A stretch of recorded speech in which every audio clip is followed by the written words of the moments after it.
오늘 우리에게 주신 하나님의 말씀, 우리가 함께 나눌 말씀은 누가복음 99강 20장 27절에서 40절 말씀입니다. 누가복음 99강, 누가복음 20장 27절에서 40절 말씀 제가 봉독해 드리도록 하겠습니다. 부활이 없다고 주장하는 사두개인 중 어떤 이들이 와서 물어 이르되 선생님이여 모세가 우리에게 써 주기를 만일 어떤 사람의 형이 아내를 두고 자식이 없이 죽으면 그 동생이 그 아내를 취하여 형을 위하여 상속자를 세울지니라 하였나이다. 그런데 7형제가 있었는데 마지가 아내를 취하였다가 자식이 없이 죽고 그 둘째와 셋째가 그를 취하고 7이 다 그와 같이 자식이 없이 죽고 그 후에 여자도 죽었나이다. 7이 다 그를 아내로 취하였으니 부활 때 그 중에 누구의 아내가 되리이까? 예수께서 이르시되 이 세상의 자녀들은 장가도 가고 시집도 가되 저 세상과 및 죽은 자 가운데서 부활함을 얻기에 합당히 여김을 받은 자들은 장가가고 시집가는 일이 없으며 그들은 다시 죽을 수도 없나니 이는 천사와 동등이요 부활의 자녀로서 하나님의 자녀임이라. 죽은 자가 살아난다는 것은 모세도 가시나무 떨기에 관한 글에서 주를 아브라함의 하나님이요 이삭의 하나님이요 야곱의 하나님이라 칭하였나니 하나님은 죽은 자의 하나님이 아니요 살아있는 자의 하나님이시라.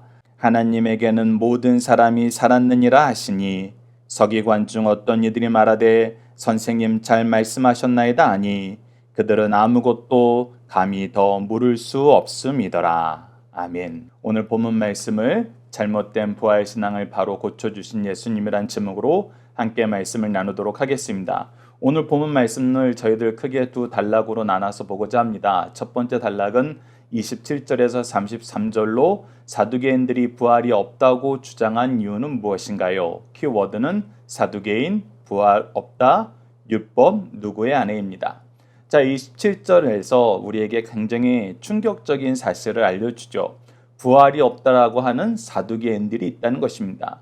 사두개인들은 원래 제사장 가문의 사람들로서 하나님 말씀을 가르치는 사람들이에요. 그리고 구약에는 분명히 부활에 대해서 우리에게 가르쳐 줍니다. 여러분들 함께 묵상할 말씀에서 우리가 미리 먼저 볼 말씀이 함께 묵상할 말씀 후반절인데 시편 16편 10절과 에스겔 37장 13절을 보십시오. 이는 주께서 내 영혼을 소홀에 버리지 아니하시며 주의 거룩한 자를 멸망시키지 않으실 것입니다. 이 시는 다윗의 시로 사도행전 2장에서 베드로가 이 시를 인용하여서 다윗이 선지자로서 예수 그리스도의 부활을 미리 우리에게 가르쳐준 말씀으로 소개한 내용입니다. 그리고 에스겔 37장에서는 더 확실하게 나타납니다. 내 백성들아 내가 너희 무덤을 열고 너희로 거기에서 나오게 한즉 너희는 내가 여호와인 줄 알리라. 이렇게 성경에는 분명히 부활에 대해서 얘기하고 있습니다. 그런데 이 사람들에게 성경 말씀을 가르치는 이 사두개인들은 왜 부활이 없다라고 믿었을까요?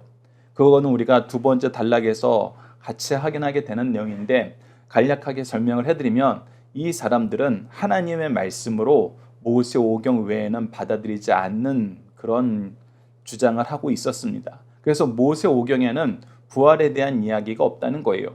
그런데 모세 오경에 이 부활에 대해서 우리가 반론을 제기할 수 있는 그런 사건이 기록되어 있는데 그것을 토대로 오늘 예수님께 질문을 하는 것입니다. 형제들 중에 아내를 맞이하였는데 아이를 낳지 못하고 사망한 경우에는 그 형제 중 하나가 그 형제의 아내에게 들어가서 아이를 낳게 하고 그 아이로 하여금 그 사람의 유산을 물려받도록 그 사람의 기업을 물려받도록 제도를 만들어 놓은 것이 있습니다. 그것을 우리가 계대 혼인법이라고 얘기를 하죠. 자, 그 내용을 들어서 부활이 없다라는 근거를 제시하는 것입니다. 그 내용을 토대로 28절에서 33절에 한 가지 예를 든 거예요. 한 가지 가정을 한 겁니다. 그것이 무엇이냐면 7형제가 있는데 마지가 아내를 치었다가 자식이 없어서 죽고 그 형을 대신하여서 그 둘째와 셋째가 계속해서 7명이 그 여인에게 들어가서 아이를 낳으려고 했는데 아이가 생기지 않았어요. 다 죽어버렸습니다. 그런데 이 아내는 7형제의 아내가 된 거예요. 그렇다면 천국에 가서 다시 부활한다 그랬을 때는 이 여인은 누구하고 살아야 되는가? 7명의 형제가 다 이 한 여자를 아내로 둔 것과 마찬가지인데 이럴 경우에 얼마나 곤란하겠습니까? 그래서 모세가 이런 가르침을 우리에게 준 것 보니까 부활은 사실 없는 것을 후에 있는 선지자들이 다른 생각을 가지고 주장하는 거 아닌가요? 라고 이렇게 얘기하는 것입니다. 자, 그 근거가 되는 말씀이 바로 신명기 25장 5절에서 10절입니다. 여러분 함께 묵상할 말씀에 기록되어 있는 내용인데 이 내용을 우리가 간략하게 보면서 이 말씀을 왜 주셨는지 우리가 한번 주의 깊게 살펴보는 시간을 갖도록 하겠습니다.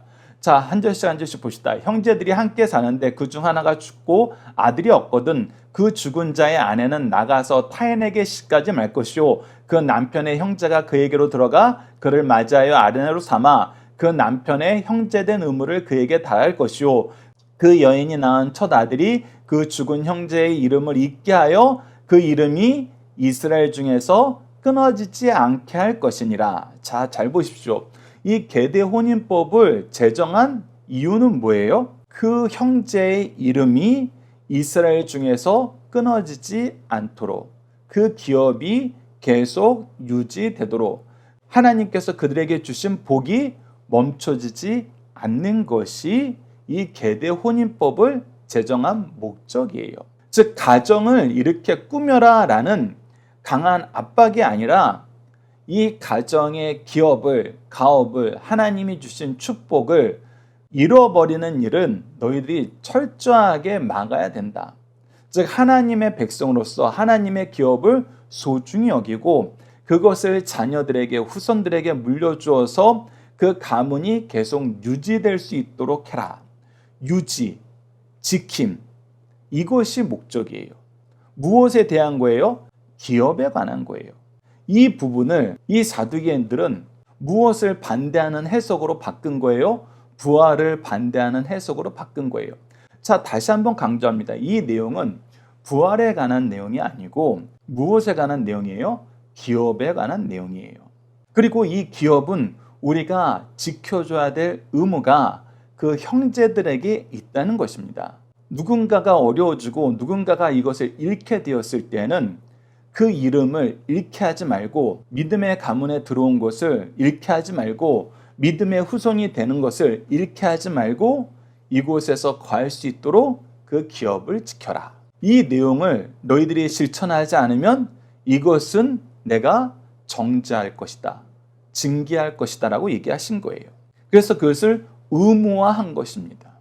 그리고 만약에 이 의무를 경히 여길 때에는 하나님께서 그 공동체 안에서 어떤 징계를 하라 그랬냐면 우리가 9절과 10절 말씀을 보면 그 형제의 아내가 장로들 앞에서 그에게 나와 그의 발에서 신을 벗기고 그의 얼굴에 침을 뱉으며 이르기를 그의 형제의 집을 세우기를 즐겨 아니하는 자에게는 이같이 할 것이니라.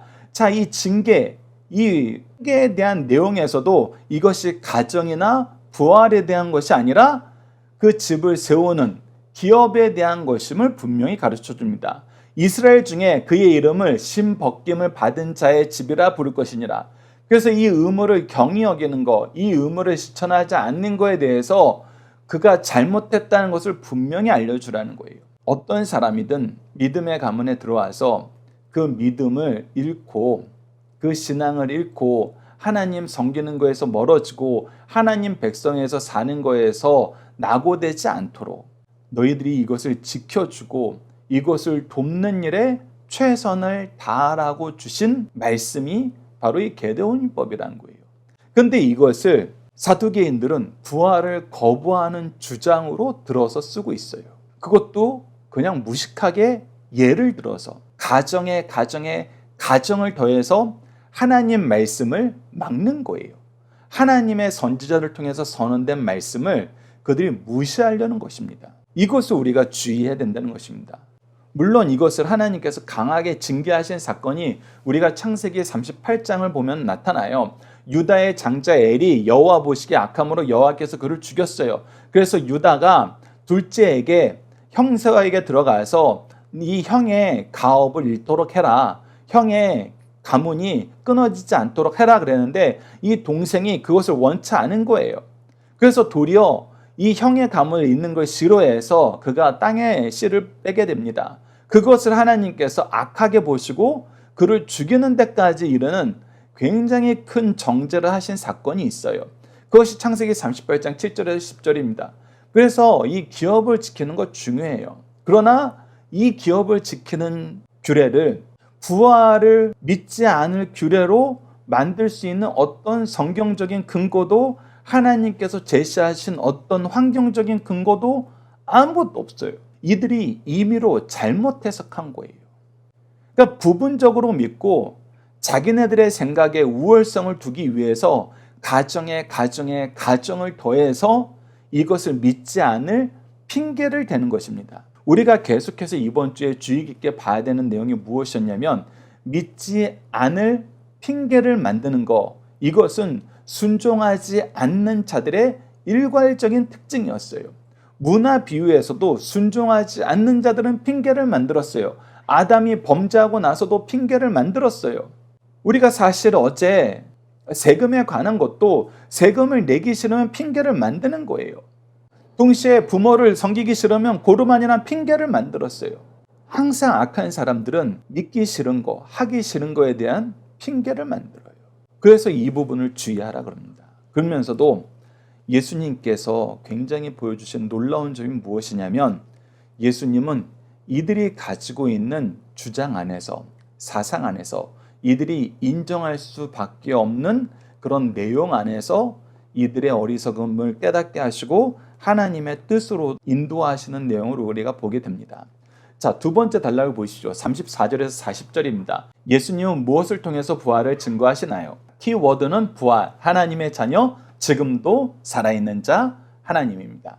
자, 34절 보시죠. 예수께서 이르시되 이 세상 자녀들은 장가도 가고 시집도 가되.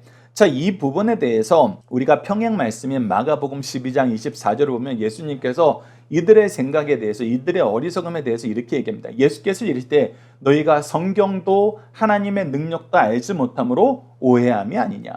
즉 너희들이 지금 잘못 알고 있는 것은 성경이고 하나님의 능력이다. 너희들이 말씀을 토대로 말씀이 가르쳐주는 것을 부분적으로 믿고 너희들의 주장을 가정을 더해서 핑계를 대면서 억지를 부리는데 이건 너희들이 성경을 바로 아는 것도 아니고 하나님의 능력을 바로 아는 것도 아니다.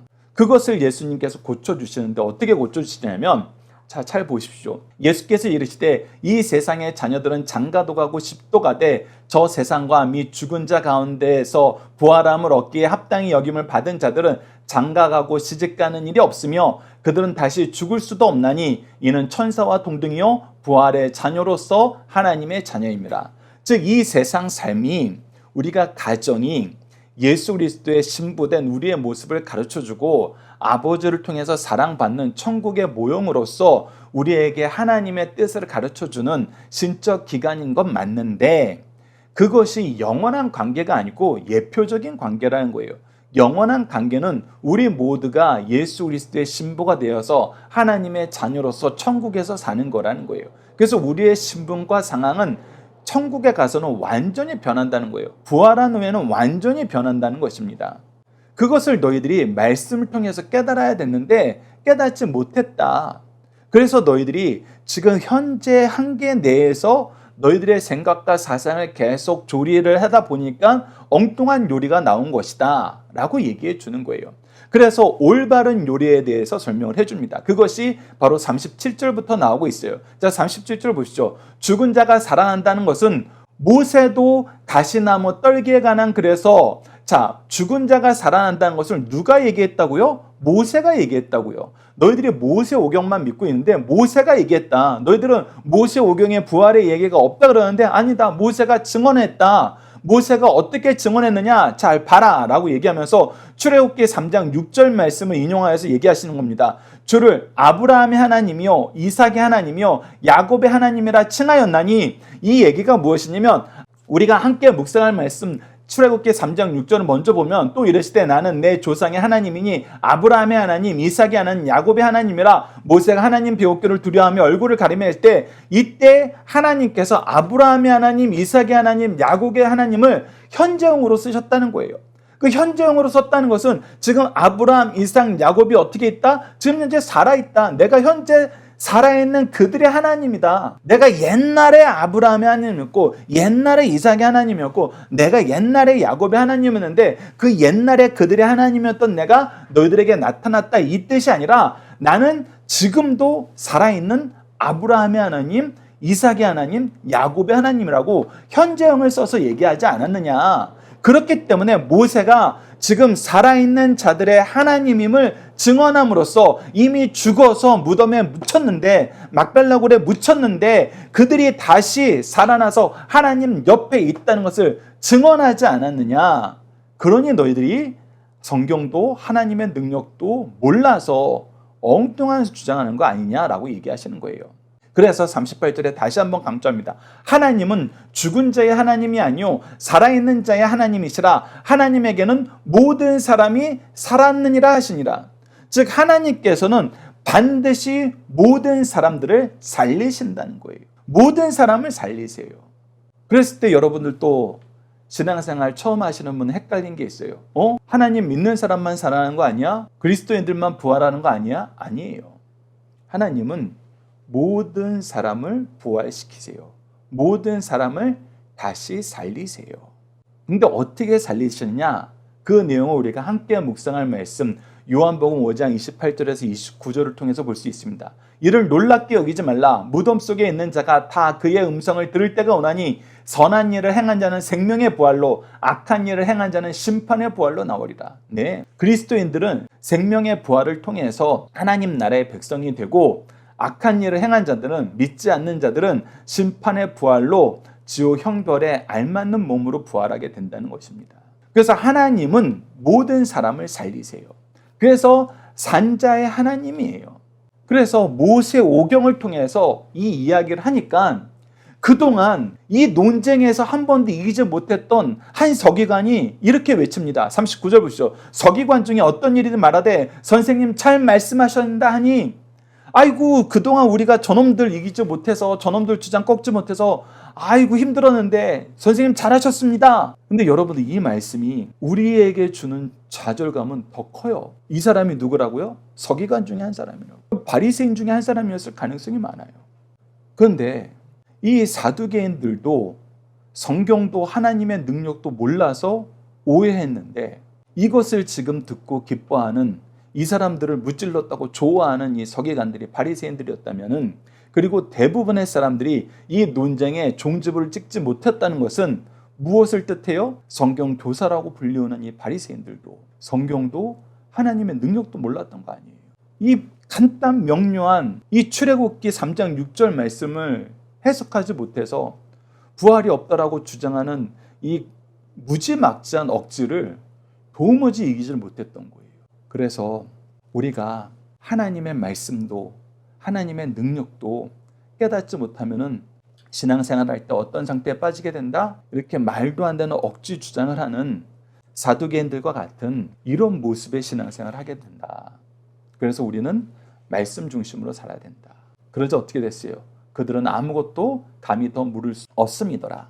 자, 우리가 함께 묵상할 말씀 앞에 세 가지는 살펴봤으니까 빌립보서 3장 20절로 21절 말씀 봅시다.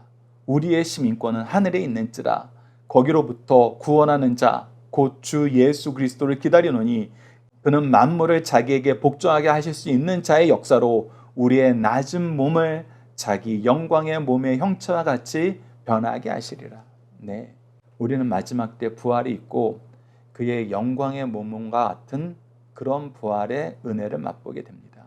그러면서 동시에 요한복음 5장 28절에서 29절에서 우리에게 가르쳐줬던 것처럼 우리가 생명의 부활로 나아갈지 심판의 부활로 나아갈지 예수 그리스도의 이름에 있다는 거 우리가 기억하시면서 우리는 첫째는 예수 그리스도의 이름으로 살아야 되고, 둘째는 이 사두개인들이나 바리새인들처럼 성경도 하나님의 능력도 몰라서 말도 안 되는 억지를 부리면서 신앙생활을 하는 것이 아니라 올바른 신앙생활, 바른 신학을 가지고 이 구속사의 은혜를 풍성히 누리고 풍성히 전하는 승리의 산 가족 여러분들, 강성성경연구원 여러분들에게 간절히 기도합니다. 중심 사상을 하나씩 확인하도록 하겠습니다. 첫 번째, 이 땅에서 육을 가진 사람 중 예수님만이 부활과 내세를 바르게 가르칠 수 있습니다. 내세에 관하여 바른 지식과 권세를 가지신 주께서는 단순한 호기심을 불러일으키는 문제에는 침묵하셨어요. 그러나 자신이 친히 죽으시고 부활 승천하심으로 모든 성도들도 우리 주님처럼 저 세계에 간다는 사실을 우리에게 가르쳐주고 있습니다. 두 번째, 내세에서는 지상의 관계가 유지되지 않고 새로운 관계가 시작됩니다. 유대인들의 일반적인 부활신앙은 사람이 죽은 후에도 이 세상에서의 관계가 이어진다는 것이었습니다. 그들은 한 여인과 7 형제의 관계가 어떻게 되겠느냐고 질문합니다. 그러나 지상의 가정과 교회는 하나님이 세우신 시적 기관이지만 이것은 지상에서만 유효한 제도요, 천국에 가면 다른 차원의 질서와 관계가 형성되게 됩니다. 이것은 종교 지도자와 백성들의 성경과 하나님에 대한 무식의 소침을 가르쳐주는 말씀입니다.